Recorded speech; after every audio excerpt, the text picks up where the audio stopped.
Imagine waking up in the middle of the night. The air is heavy. It smells like rot, like danger. You reach for the light switch just to see what's wrong. A simple click. That's all it took. That single click didn't just turn on a light, it turned a family's home into a fireball. For one young father, that nightmare was reality. He lost his home. He lost his health. And when he tried to get justice, his landlord didn't just deny it, he laughed. He called the victim paranoid. He blamed the victim for leaving the stove on. But this landlord made one fatal mistake. He thought his money could bury the truth. He thought a $200 plumber bill was worth more than a human life. He was wrong. Today, we enter the courtroom to watch a billionaire bully get torn apart, piece by piece, until he has nothing left but his shame. This is the story of how a $5 million verdict didn't just compensate a victim, it destroyed a predator. Meet David. He wasn't asking for much, just a safe place to raise his son. He worked 60-hour weeks at a warehouse, breaking his back to pay rent in a building that looked decent on the outside but was rotting from within. The building belonged to Mr. Sterling. Sterling wasn't just a landlord, he was a tycoon. He viewed his tenants not as people, but as revenue streams. If a stream needed maintenance, that was a leak in his profits, and Sterling hated leaks. It started in November. A faint smell, sulfur, rotten eggs, the unmistakable signature of a natural gas leak. David didn't panic. He did the responsible thing. He emailed the management office. Urgent, Unit 4B, smell of gas near the kitchen. Please send someone. 3 days passed. Silence. David called. Voicemail. The smell grew stronger. It wasn't just a whiff anymore. It was a presence. It clung to his clothes. It gave him headaches. He sent another email. Mr. Sterling, please, I have a kid here. The smell is getting worse. It's making us dizzy. Finally, a reply came, but it wasn't a plumber confirmation. It was a dismissal. Maintenance checked. No issues. It's probably your cooking or the trash. Stop cluttering the inbox. Maintenance had never come. David knew it. He had been home all day, but he was just a tenant. Sterling was the owner. Power usually drowns out the truth. The incident, the explosion. December 14th, the temperature dropped. The windows were closed tight against the winter chill, sealing the apartment, sealing the gas inside. David had sent his son to his grandmother's house for the weekend, a decision that saved the boy's life. David came home late from a double shift. He was exhausted. The smell hit him at the door, thicker than ever, heavy and suffocating. He pulled out his phone to call the emergency line again, but the battery died. He walked into the kitchen. Darkness. He reached for the wall switch. Click. It wasn't a sound. It was a force. A spark in the switch housing met a pocket of concentrated gas. The air didn't just burn, it expanded instantly. The windows blew out, the drywall disintegrated. David didn't even have time to scream. The world turned white. He was thrown backward, engulfed in a wave of heat that felt like the sun had touched the earth. He landed in the hallway, surrounded by shattered glass and the roar of flames eating his life's work. The aftermath, the scars. David survived, but barely. He spent weeks in the burn unit. Bandages wrapped him like a mummy. The pain was excruciating, every nerve ending firing at once. But the physical pain was nothing compared to the insult that followed. While David lay in a hospital bed, Sterling went on the offensive.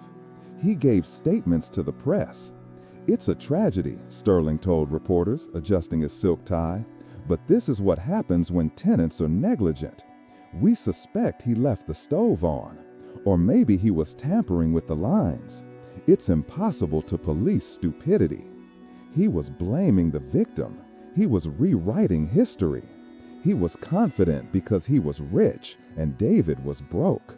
Sterling offered a settlement, $5,000, to cover your moving costs, he said. It was an insult. It was hush money. David didn't take the money. He hired a lawyer, a man who specialized in taking down giants. The discovery, the war. Sterling's legal team buried David's lawyer in paperwork. They delayed, they redacted, they claimed server errors for missing emails. But David's lawyer kept digging. He subpoenaed the internal server logs of the property management company. And there, buried in a deleted folder, was an exchange between Sterling and his building superintendent dated 2 days before the explosion. Superintendent, Unit 4B keeps calling about gas. Should I call the city specialist? It costs $200 for the emergency visit. Sterling's reply, ignore Unit 4B. He's crazy, probably looking for a rent reduction. Save the money. If he calls again, tell him we'll evict him for harassment. There it was, the price of David's life, $200. The courtroom, the humiliation. The trial was the main event. Sterling entered the courtroom like he owned it. He smiled at the jury. He looked calm. He thought his high-priced defense team would shield him. But then cross-examination began. David's lawyer stood up. He didn't pace, he didn't shout. He just stared at Sterling for a long, uncomfortable minute. Lawyer, Mr. Sterling, you own 14 buildings. You have a net worth of $40 million. Is that correct? Sterling, smug. I've been successful, yes. Hard work pays off. Lawyer, success. Let's talk about the cost of business. You received 5 separate complaints from my client regarding a gas smell. 5. Sterling, tenants complain about everything. Too hot, too cold, weird smells. If I sent a plumber every time someone smelled their own dinner, I'd be bankrupt. Lawyer, so you made a judgment call. You decided David was lying. Sterling, I decided he was mistaken, and as it turns out, I was right to be skeptical. The man probably left his pilot light off. It's tragic, but you can't blame management for tenant negligence. Lawyer, negligence? You're blaming the man who woke up on fire? Sterling scoffs. I'm stating facts. Buildings don't just explode. Lawyer, you're right, they don't. Not unless someone decides that safety is too expensive. Mr. Sterling, how much does a certified gas inspection cost? Sterling, I don't handle the invoices directly. Lawyer, don't play coy with me. You micromanage every cent. How much? Sterling, I believe it's around $200. Lawyer, $200. And what is the value of a human life in your ledger, Mr. Sterling? Is it more or less than $200? Sterling, that's a ridiculous question. I resent the implication. Lawyer, you resent it. Let's look at Exhibit C. The lawyer flashes the email on the giant screen. The courtroom gasps. The jury leans in. Sterling's face drains of color. Lawyer, read the highlighted line, Mr. Sterling. I don't recall writing that. It came from your direct account. IP address traced to your home office. Read. It says, I don't recall writing that. Lawyer, save the money. You didn't inspect the unit. You didn't send a plumber. You diagnosed a life-threatening gas leak as craziness to save $200. Sterling, I receive hundreds of emails. I can't look at the plaintiff. The lawyer points a finger at David, sitting with his scarred arm on the table. Lawyer, look at his burns. Is his suffering just a line item on your spreadsheet? Did you save the money, Mr. Sterling? Sterling, sweating, stuttering. I run a business. I have margins. No, you run a torture chamber. You gambled a father's life for pocket change. You sat in your ivory tower, called him crazy, and let him sleep inside a bomb. Sterling, it wasn't intentional. I didn't know it would blow up. But you knew the risk, and you decided his safety cost too much. You sold this man's future for the price of a nice dinner. Tell the jury, Mr. Sterling, when you heard about the explosion, did you worry about David, or did you just worry about your insurance premiums? Sterling, I object. He's twisting my words. Lawyer, I'm not twisting anything. I'm reading your own words. Ignore him. That's what you wrote. And now you want this jury to ignore you? You want us to ignore the fact that you are a monster who values profit over people. I am a pillar of this community. I provide housing. You provided a coffin, and by the grace of God alone, he climbed out of it. No further questions.